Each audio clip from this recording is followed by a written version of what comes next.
جھکی ہوئی گردن سے موبائل میں اجنبی لوگوں سے رشتے جڑ سکتے ہیں تو حقیقی رشتوں کو بچانے کے لیے گردن جھکا لینے میں کیا قباحت ہے؟ ہم سب اپنے مرنے کے بعد اللہ کی طرف جانے والے ہیں، لیکن خوش قسمت وہ ہے جو اپنی زندگی میں ہی اللہ کی طرف چلا جائے۔ کم ترین علم وہ ہے جو زبان پر رہے، اور بلند ترین علم وہ ہے جو کردار سے ظاہر ہو۔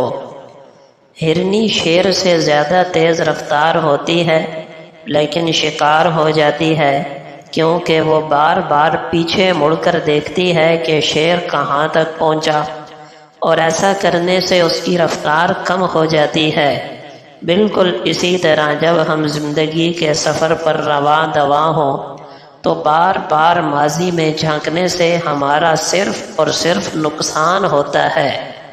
اگر بیوی صرف اتنا سمجھ لے کہ میری ساس میرے شوہر کی جنت ہے، اور ساس یہ سمجھ لے کہ میری بہو میرے پوتے پوتیوں کی جنت ہے، تو وہ گھر کبھی بھی دوزخ نہیں بنتے۔ بری عادت کی طاقت کا اندازہ تب ہوتا ہے جب انہیں چھوڑنے کی کوشش کی جاتی ہے۔ غریب وہ ہے جس کی خواہشات زیادہ ہوں۔ لوگ عزت اس انسان کی کرتے ہیں جو غلطی کے بعد معافی مانگنے کی ہمت رکھتا ہو۔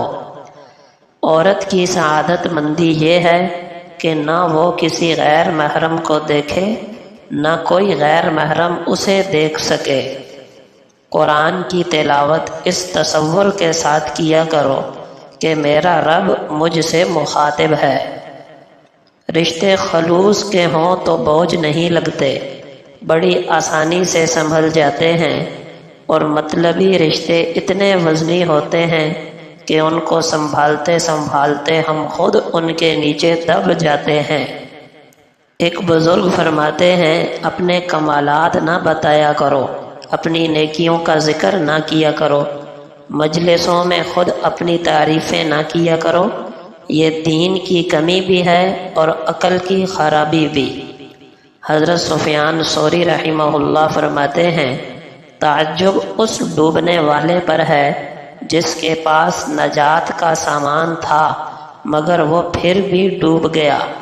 پوچھا گیا، نجات کا سامان کیا ہے؟ فرمایا، استغفار۔ نبی اکرم صلی اللہ علیہ وسلم کا فرمان ہے، اس شخص کا ہمارے ساتھ کوئی تعلق نہیں جو ہمارے بڑوں کا احترام نہ کرے، بچوں پر شفقت نہ کرے، اور ہمارے علماء کا حق نہ پہچانے۔ نبی اکرم صلی اللہ علیہ وسلم نے فرمایا، تمہارے اندر ایمان پرانے کپڑے کی طرح بوسیدہ ہوتا رہتا ہے، اس لیے اللہ سے اپنے دلوں میں ایمان تازہ رہنے کی دعا کیا کرو۔